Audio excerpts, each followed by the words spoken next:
Hi. இதுக்கு முன்னாடி குஸ்கா செய்கிற மாதிரி ஒரு வீடியோ போட்டிருந்தேன் இல்லைங்களா? அது குஸ்காவா என்ன டவுட்டில் தான் பண்ணேன்.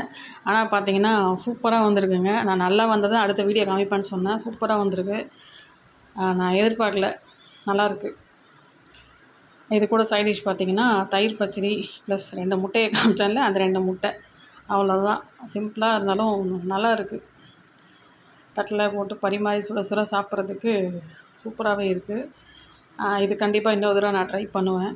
தெரியாத வரைக்கும் தெரியாது. தெரிஞ்சதுக்கப்புறம் திருப்பி பண்ணலாம் அப்படின்ட்டு. அதுக்கப்புறம் எடுத்து வச்சுட்டு நானும் என் பையனும் சாப்பிட ஆரம்பித்தோம். நல்லாவே இருந்தது. அது கூட பார்த்திங்கன்னா தயிர் பச்சடி கூட 2 முட்டை, அதுதான் காம்பினேஷன். இன்னும் நல்லா இருந்தது. சாப்பிட்டாச்சு. ஏதோ சிம்பிளாக என்னால் முடிஞ்சது செஞ்சு முடிச்சிட்டேன். திருப்தியாகவும் சாப்பிட்டாச்சு. இதுக்கே நைட்டு கொஞ்சம் சாதம் இருக்குது. நைட்டுக்கும் பார்த்துக்கலாம் அப்படின்ட்டு. சூப்பராக இருக்குதுன்னு காமிச்சிருக்கேன். சூப்பராக இருந்தால் நீங்கள் கமெண்ட்டில் சூப்பர்னு போடுங்க. ஓகே. அதுதான் 2 பேரும் சாப்பிட்டுட்ருக்கோம். நல்லாவே இருக்குது. இதை பார்த்ததுக்கு உங்களுக்கு எப்படி தெரியுது? நல்லா இருக்க மாதிரி இருக்கா அப்படின்னு பார்த்தீங்கன்னா எனக்கு கமெண்ட் பண்ணுங்கள். கழுவி ஊற்றுனா நாளைக்கே கழுவி ஊற்றுங்க. பாய் டாட்டா.